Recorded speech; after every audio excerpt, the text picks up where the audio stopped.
कहां पर थे हम लोग? इथोफिजियोलॉजी में। ब्रांचेज ऑफ इथोलॉजी बता रहे थे।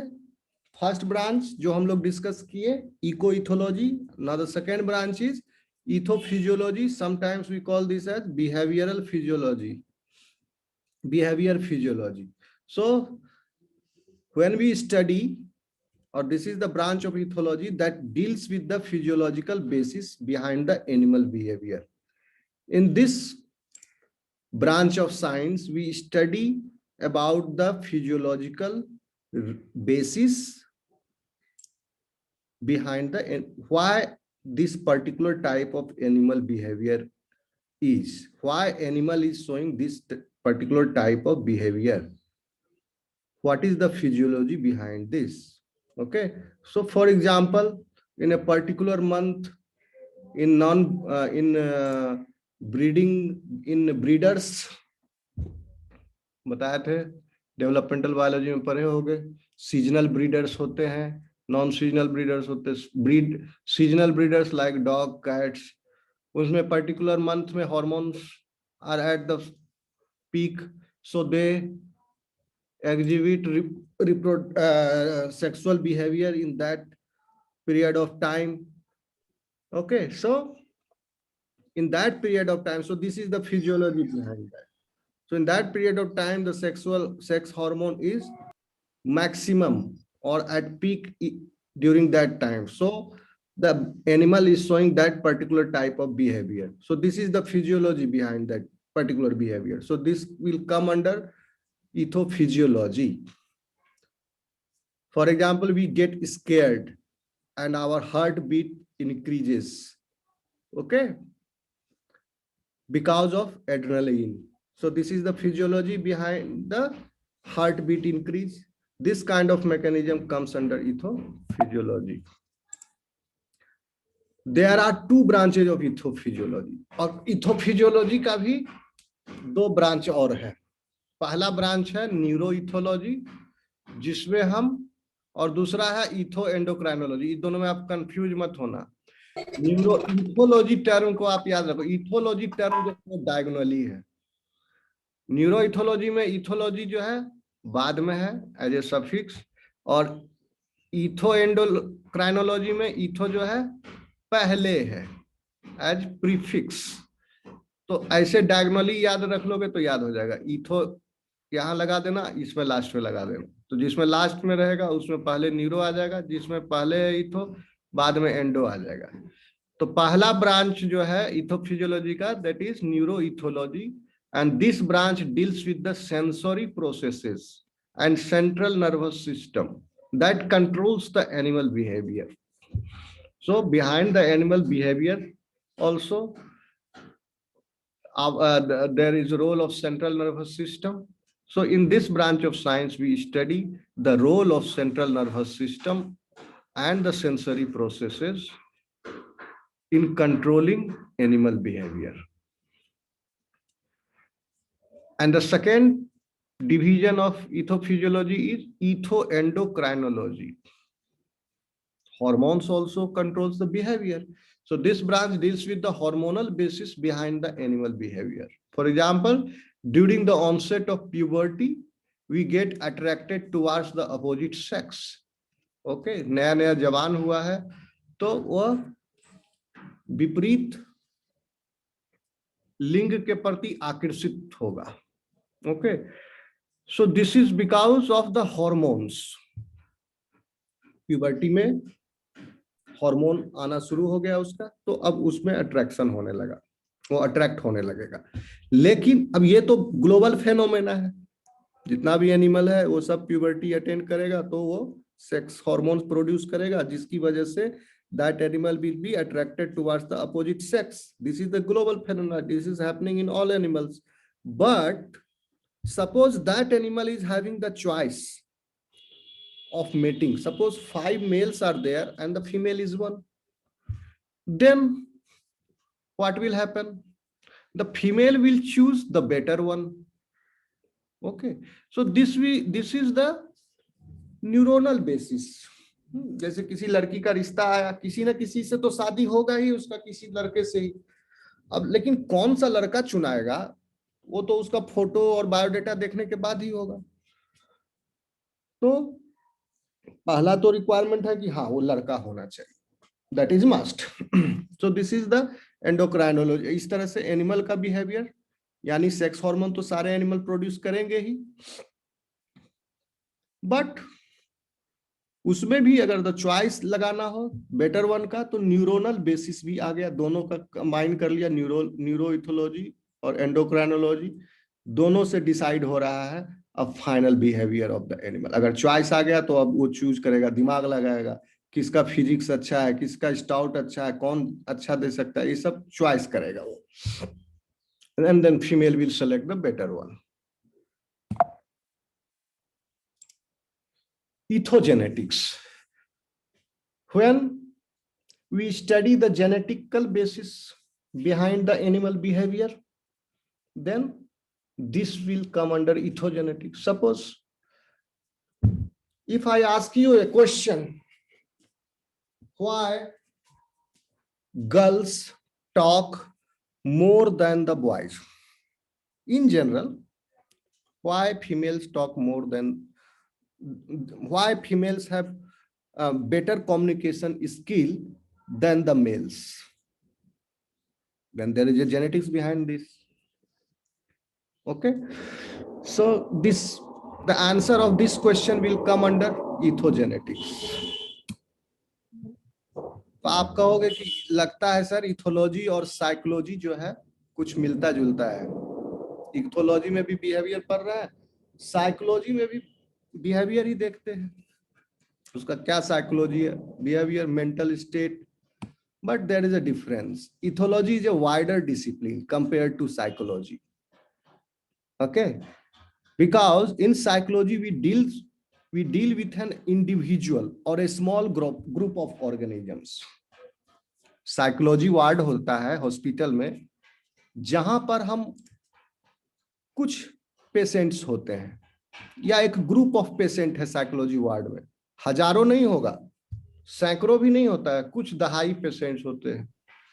So the psychology deals with an individual, एक आदमी का क्या साइकोलॉजी है, जैसे कहें क्या क्रिमिनल का साइकोलॉजी, क्रिमिनल का साइकोलॉजी क्या है, या चाइल्ड साइकोलॉजी क्या है, चाइल्ड का साइकोलॉजी।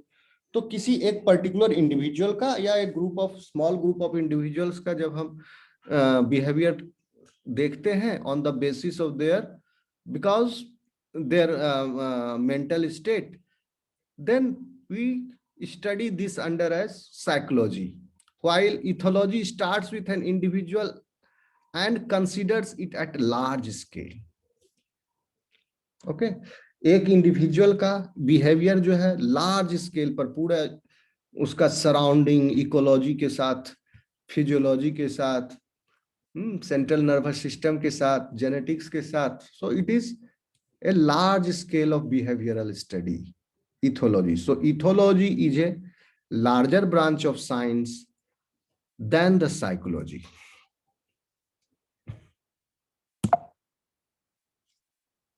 सोचो कि वो लोग साइकोलॉजी से बीए और एमए करता है, हमारा जूलॉजी का एक छोटा सा बेटा ही इथोलॉजी ही साइकोलॉजी से बड़ा है।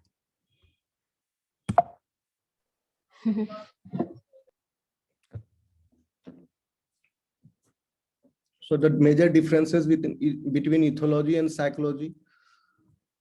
Ethology, it works in natural habitat, but psychology कहाँ हम लोग स्टडी किए, या तो हॉस्पिटल में, या किसी साइकोलॉजिस्ट जो है 1-to-1 चेयर पर बैठा दिया, सामने आपको क्वेश्चन करेगा.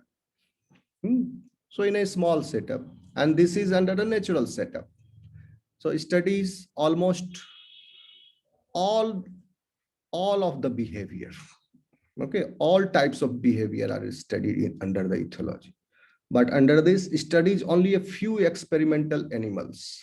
Okay, sorry, this all studies almost of the animal. This almost of the animal is in the sense that ethology, when we study ethology, it means that you are going to study the behavior of a lion also under this, behavior of whale also under this, okay, or elephant. But in psychology, you are not going to study the psychology of lion or psychology of tiger, okay. But you will study the psychology of monkey, rat, or human, because these are the experimental animals. So you need to know the psychology of these animals, because these are experimental animals in the experimental setup. So the psychology is about the only very few types of animals on the psychology applied. So it is used for developing global understanding about the animals. So this ethology is a larger branch of science, बहुत broad है, global है, and it, while psychology is used mostly for pharmacological purpose. ये जैसे कि monkey को हम लोग पालते हैं, कि उस पर ड्रग का इफेक्ट देखते हैं. जैसे मैं जहाँ से पीएचडी करता था वहां पर एक एनिमल हाउस होता था स्पेशल, जिसमें मंकी, गुरिल्ला भी था, आपका रैबिट, पिग, माउस, ये सब ये हॉर्स, रैबिट, ये सब होते थे. और एनिमल केयर टेकर होता था सबका. बंदर के लिए गाजर, मूली, ये सब आता था रोज लोगों के. तो we used to study this monkey. लेकिन ये सब कैप्टिव एनिमल्स होता था केज के अंदर, और उन पर स्टडी होता था. जैसे फार्माकोलॉजिकल डिपार्टमेंट वाला स्टडी करता था, ड्रग का डोज दे दिया, उसका स्टडी, फिर बाद में ब्लड निकाल के स्टडी करता है, पैथोफिजियोलॉजी. सो रिसर्च पर्पस के लिए उन लोगों को पाला जाता है, एक्सपेरिमेंटल एनिमल्स. सो ये था आपका मोटा मोटी इथोलॉजी का बेसिक. आवाज आ रही है सब लोगों तक? समझ में आ रहा है? Yes sir. Yes sir. जो नहीं समझ में यस सर. तो अब हम लोग थोड़ा सा सिलेबस वाइज, ये तो थोड़ा सा भी हम आपको ओवरव्यू दे दिए, एक एक्सपोजर मिल गया आपको कि इथोलॉजी क्या है. आप सिलेबस देखेंगे तो पहला ही पॉइंट है basic of ethology, definition, branches, approaches and methods. यही है ना? सिलेबस देखे हो? पहला लाइन में देखना क्या है. Yes sir. Yes sir. Definition, branches, significance. Definition, branches and significance. Definition, branches and significance. तो तुम समझो कि पॉइंट 1.1 जो है, अभी तक जितना स्लाइड दिखा है, ये सब डिस्कस कर लिए. Definition, branch. Yes sir. 1.1 complete लगो हो almost. क्यों जरूरी है इथोलॉजी पढ़ना, बता दिए. जूलॉजिकल पार्क आपका अच्छा से मेंटेन हो इसलिए जरूरी है, आपका फसल अच्छा से उगे इसलिए जरूरी है, आप अच्छा से दूध उत्पादन हो, मछली उत्पादन हो, मधुमक्खी पालन हो, ये सब बताया अभी, इसलिए जरूरी है, इसलिए इसको पढ़ना जरूरी है. तो ये सब सिग्निफिकेंस 1.1 ये कवर हो गया. फिर भी लेकिन नोट नहीं होगा आपके पास, लेकिन नोट मैंने बना लिया है इसका अभी. और सेकेंड वाला क्या है? Approaches and methods in the study of behaviour. तो नोट मैंने बना लिया है, देख लो आप लोग. दिख रहा है आप लोगों को? Yes sir. ये रिकॉर्ड हो Yes रहा sir. है? हाँ हाँ रिकॉर्ड हो रहा है. Yes sir. हो रहा है. इसीलिए मैंने टाइम बढ़ाया. 2 बजे से हम सोचे हुए थे, लेकिन 2 बजे तक नोट मेरा तैयार नहीं था. नहीं. So the heading is ethology. Definition हम लोग देख चुके हैं, फिर से एक बार देख लेंगे, रिपीट भी हो जाएगा. Branches, methods and approaches. तो इसमें आपका 1.1 और 1.2 दोनों खत्म हो जाएगा सिलेबस का. समझ रहे हो?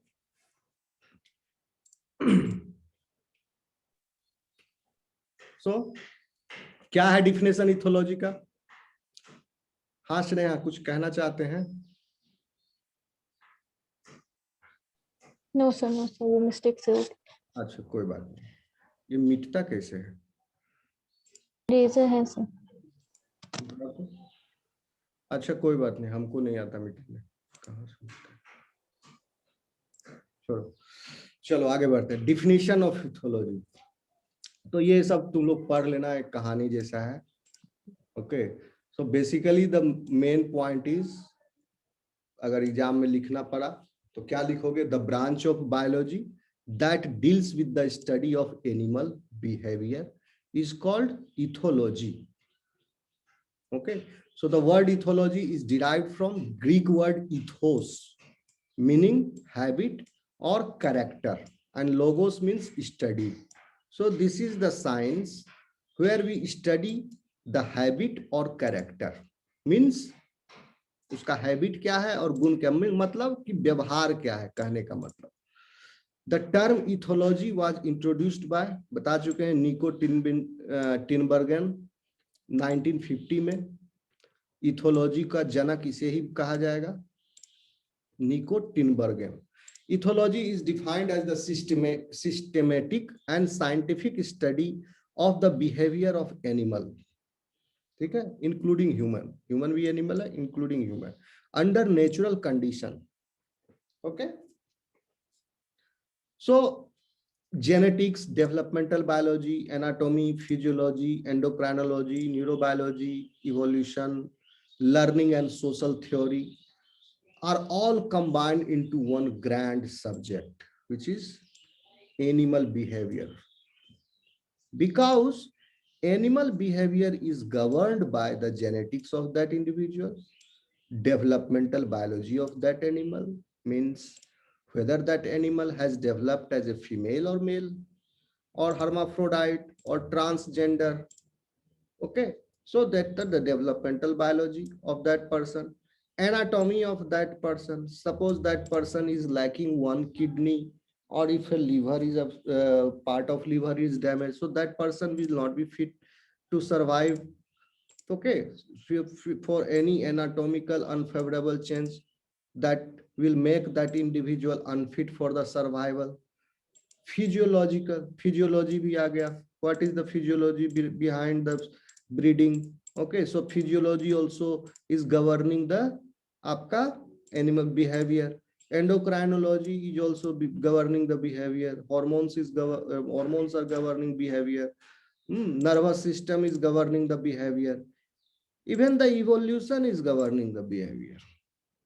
Okay, the animals which are low in the phylogenetic tree or in the evolutionary tree, the position of animal is lower. For example, there are no. Suppose क्या example है? Okay. In evolution, suppose there are bony fishes and cartilaginous fishes. They swim differently. Okay, bony fishes occupy a position higher in evolution, high in evolution. So it swims differently than the cartilaginous fish. Cartilaginous fish अगर नहीं तैरेगा तो वो पानी में डूब जाएगा. ठीक है, कार्टिलेजिनस फिश को कंटिन्यूअसली पानी में तैरते रहना पड़ता है to float, because the buoyancy of the cartilaginous fish is less, because the density of the tissue material is higher than the water. In some cartilaginous fish जैसे shark continuously swim to float in the water. If the shark stops swimming, then it will sink to the bottom. वो धीरे धीरे डूबने लग जाएगा shark, अगर वो तैरना छोड़ देगा तो वो उसको इवोल्यूशनरी डिसएडवांटेज है in comparison with the bony fishes like rohu catla. Bony fishes में क्या होता है, उसमें एक एयर ब्लैडर होता है बोनी फिश में, जिसमें वो एयर भर लेता है, जिसकी वजह से उसको बॉयंसी प्राप्त हो गया. तो उसको पानी में अगर वो तैरना छोड़ भी देगा बोनी मछली तो नीचे नहीं डूबेगा पानी में, कंटिन्यूअसली उसको तैरने की जरूरत नहीं पड़ती है. लेकिन शार्क को कंटिन्यूअसली तैरने की जरूरत पड़ती है, तो उसको रेस्पिरेशन में प्रॉब्लम हो जाता है. वो नीचे बैठ करके फिर फेरेंजियल गिल स्लिट्स को फोर्सफुली मूव करना पड़ता है उसको. ठीक है, तो उतना डिटेल में नहीं बताएंगे, बस समझ लो कि इवोल्यूशन से भी उसका बिहेवियर पैटर्न गवर्न हो रहा है. The learning and the social theory, okay, learning क्या जीवन में उसने सीखा, उस आदमी ने, सपोज वो कोई बोक्का रह गया, कोई पागल आदमी है, जिंदगी में कुछ सीखा ही नहीं, तो उसका बिहेवियर अलग होगा। और कोई होशियार निकल गया, वो खूब अच्छे से पढ़ लिख करके बड़ा आदमी बन गया, समाज में सभी तरीका से रह रहा है, तो उसका बिहेवियर अलग होगा। Okay, and the social theory, किस सोशल थ्योरी को वो पालन करता है? कौन भगवान का पूजा करता है? मान लो कोई साईं का पूजा करता है तो उसका साईं भक्त जैसा रहेगा बिहेवियर। मान लो कोई धर्म को मानता है, कोई समझ रहे हो, तो इस टाइप से उसका बिहेवियर भी डिसाइड होगा। सोशल फैक्टर भी है। सो आर ऑल कंबाइन, ये सब के कंबाइन होने से सारे फैक्टर कंबाइन हुआ और इन टोटल जो इफेक्ट आया वह आपके बिहेवियर में दिखता है। तो कितना ये साइंस जो है कॉम्प्लेक्स है, हर चीज का कंट्रीब्यूशन है, जेनेटिक्स का कंट्रीब्यूशन है, डेवलपमेंटल बायोलॉजी का कंट्रीब्यूशन है, इस सब का कंपोनेंट का कंट्रीब्यूशन है, और सब कंट्रीब्यूशन का इन टोटो इफेक्ट जो है वो एनिमल बिहेवियर में दिखता है। Okay, so the field of ethology is thus integrative in the true sense of this word. Okay, now ethology is an exceptionally broad subject and includes the study of, why we study how, because we want to know animals, how animals communicate with each other, how animals compete and cooperate during feeding and mating। अगर हमको देखना है कि कैसे उन लोगों के बीच में कंपटीशन होता है खाना के लिए और प्रजनन के लिए, तो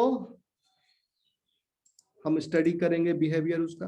animals forage and defend themselves when attacked. Animals forage मतलब हुआ कि खाना को ढूंढना, फोराज मतलब वांडरिंग, खाना के भोजन को ढूंढने के चक्कर में भटकना। कोई भूखा जानवर भटक रहा है भोजन के खोज में इधर उधर, तो उसको बोलेंगे फोराजिंग। तो एनिमल जब फोराज करता है तो एक डर ये भी रहता है कि कहीं उसका शिकार ना हो जाए। जंगल में अगर हिरन अपना खाना पत्ती चर रही है तो पीछे से शेर आकर के उसको खा सकता है। तो एनिमल्स फोराज, वहां पर हिरन क्या कर रहा है? फोराज कर रहा है। साथ ही साथ and defend themselves when attack, तो उसको डिफेंड करने की भी आवश्यकता है जब उसके ऊपर अटैक हो। Okay, so animal migrate and live in different environment, because why we study the behavior? Because animal migrate also and they live in different environments. For example, Siberian migratory birds, they migrate during the summer time, winter time, from Siberia to Rajasthan, Udaipur, Bharatpur Lake. Brain anatomy affects animal behavior. This also, suppose brain anatomy मतलब human brain in which the area of cortex, cerebral cortex is large, so the human brain is advanced, so the behavior of humans is different from the behavior of other animals. In dog, the brain cortex area is very small, or in other animals except human, brain cortex area is very small, so they behave differently. So the brain anatomy also affects the animal behavior. Okay, so animal learn and remember, सीखता भी है और याद भी रखता है, तो इससे भी उसका behaviour, genes affect behaviour. Animal differs in the personality and social structure, किसी के पास ज्यादा पैसा आ जाता है तो ज्यादा ऐंठता है, या कोई अपने आप को उच्च जाति का समझता है तो दूसरा को नीच जाति का समझता है, किसी के अंदर पुरुष का अहंकार है, किसी के अंदर महिला का अहंकार है। तो वो सारा बिहेवियर जो है पर्सनालिटी और सोशल स्ट्रक्चर, क्या सीखा उसने परिवार में, समाज में, उससे उसका बिहेवियर आया। एनिमल्स पेयर एंड रिप्रोड्यूस, ठीक है, तो इसलिए हमको पढ़ना जरूरी है क्योंकि ये सब काम एनिमल करता है, तो हमको जानना जरूरी है। हम एनिमल के साथ रहते हैं, हम एनिमल से कमाते हैं, उससे फायदा उठाते हैं, उससे भोजन भी प्राप्त करते हैं, पैसा भी कमाते हैं, तो इसलिए हमको उस एनिमल का बिहेवियर जानना जरूरी है। So the ethology is not only important as an academic science but also has important implications in animal welfare. ये जरूरी नहीं है कि आपका ज्ञान बढ़ाने के लिए इसको आप पढ़ें, ताकि ये सब चीज आपको पता चले उसके बिहेवियर के बारे में। आपका तो ज्ञान वर्धन हुआ, लेकिन उस एनिमल का क्या, जिसका बिहेवियर आप स्टडी कर रहे थे, उस एनिमल की भलाई के लिए भी, एनिमल वेलफेयर, उस एनिमल की भलाई के लिए भी, जैसे अगर स्ट्रीट डॉग की संख्या बढ़ रही है तो म्यूनिसिपैलिटी क्या करता है, कुत्ते पकड़ने वाली गाड़ी भेज देते हैं, कुत्ते पकड़ के लाते हैं तो क्या करेंगे, क्रूएल्टी नहीं अपनाते हैं, कुत्ते को मारते नहीं है, हालांकि वो बाद में क्या करता है, लेकिन नियमतः यही है कि मारना नहीं है, उसका कैस्ट्रेशन कर देना है, यानी उसको रिप्रोडक्टिवली उसको कैस्ट्रैक्ट कर देना है, समझे, वो अब रिप्रोडक्शन नहीं कर सकता है, वो नसबंदी कर दिया कुत्ता का, तो अब उसका प्रजनन नहीं होगा, तो उसके आने वाले बच्चे दुख नहीं भोगेंगे, वो अपना खा पी के मर गया, खत्म हो गया स्ट्रीट डॉग। तो इस तरह से एनिमल के वेलफेयर के लिए जरूरी है, अपने फायदे के लिए नहीं, एनिमल के वेलफेयर के लिए भी जरूरी है। Okay, for example understanding animal behaviour is essential in animal parts, ये सब बता चुके हैं। एनिमल हस्बेंड्री, अच्छा से कैसे उसका प्रजनन हो, अच्छा दूध कैसे निकले, स्वस्थ कैसे रहें गाय, उसके लिए भी जरूरी है। And when using animals in scientific research में यूज करते हैं तो भी जरूरी है इस वजह से। Understanding animal behavior is also essential in all other activities where we interact with the living animals, as in the use of the domestic animals. When hunting and fishing, in medical science, using animals, when training animals, and also veterinary and animal conservation. ये सब बता चुके हैं। जो जानवर है का doctor है, वेटरिनरियंस जो है, और एनिमल कंजर्वेशन में जो लगे हुए हैं, इनके लिए भी जरूरी है जानना, इनके लिए भी जरूरी है। और जो एनिमल को ट्रेन करते हैं, जैसे डॉग ट्रेनर वगैरह, पैरट ट्रेनर, डॉग ट्रेनर, उनको भी डॉग का बिहेवियर, पैरट का बिहेवियर जानना जरूरी है। ओके, तो इस तरह से। So now branches of ethology, ये बता चुके हैं पहले, फिर से बता देते हैं क्या क्या ब्रांच है। इको इथोलॉजी, जहां पर हम इकोलॉजी को का इथोलॉजी बिहेवियर का इकोलॉजी के साथ संबंध पढ़ते हैं, इको इथोलॉजी। बिहेवियरल फिजियोलॉजी, यानी वही हुआ इको इथोफिजियोलॉजी, हम बताए थे इथोफिजियोलॉजी को भी बिहेवियरल फिजियोलॉजी कहते हैं। बिहेवियर, इसका दो पार्ट है, न्यूरो इथोलॉजी एंड इथो एंडोक्राइनोलॉजी। हम बताए थे, याद रखने के लिए क्या याद रखना, इथोलॉजी डायगोनली है, ऐसा स्लाइस है, इथोलॉजी यहाँ पर है न्यूरो के अंत में, और यहाँ पर इथोलॉजी है एंडो के पहले। तो न्यूरो इथोलॉजी, इथो एंडोक्राइनोलॉजी। फिर इथोजेनेटिक्स, इथोजेनेटिक्स जहां पर हम बिहेवियर का जीन के साथ संबंध पढ़ते हैं, तो वो ब्रांच जो है इथोजेनेटिक्स हो गया। फिर ह्यूमन इथोलॉजी, यानी behaviour of humans, this is a special branch of ethology where we study only about the humans. This one is sociobiology. ये फोटो दिख रहा है आपको, एरो दिख रहा है? Yes, sir. सोशियोबायोलॉजी, सोशियोबायोलॉजी में क्या पढ़ते हैं, relation of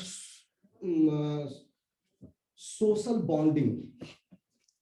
we study the social bonding या social relation in animals, how they have evolved, मतलब social relations in the animals, how they have evolved with the with respect of evolution, how the social bonding in the animals evolved over the period of time in relation with social behaviour भी बोल सकते हैं ना sir?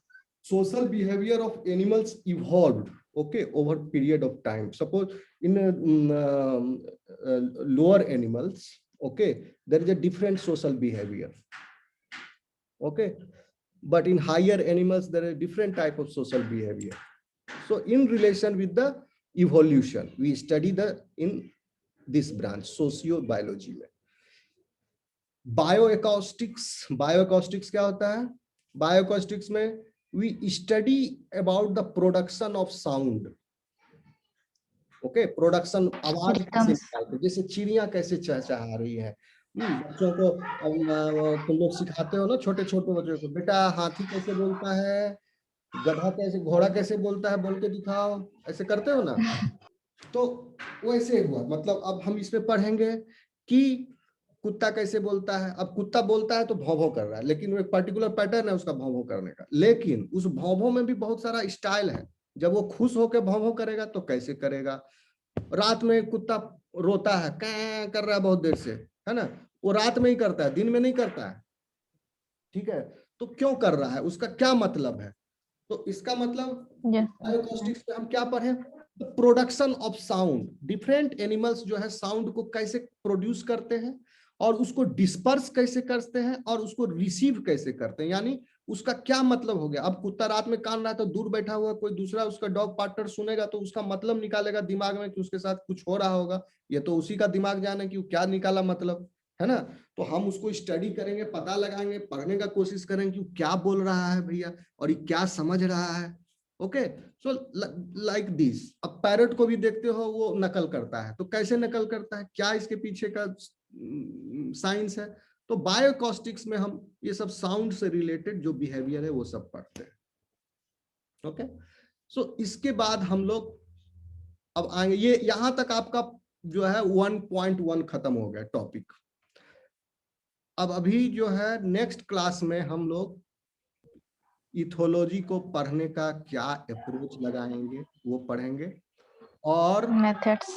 Methods पढ़ेंगे, approach और method, ये थोड़ा सा डिटेल में जानने की जरूरत है, कंसेप्चुअल है। और दिस इज लेस, अगर अभी स्टार्ट करेंगे तो अभी लेस देन अ मिनट बचा हुआ, एंड हो जाएगा।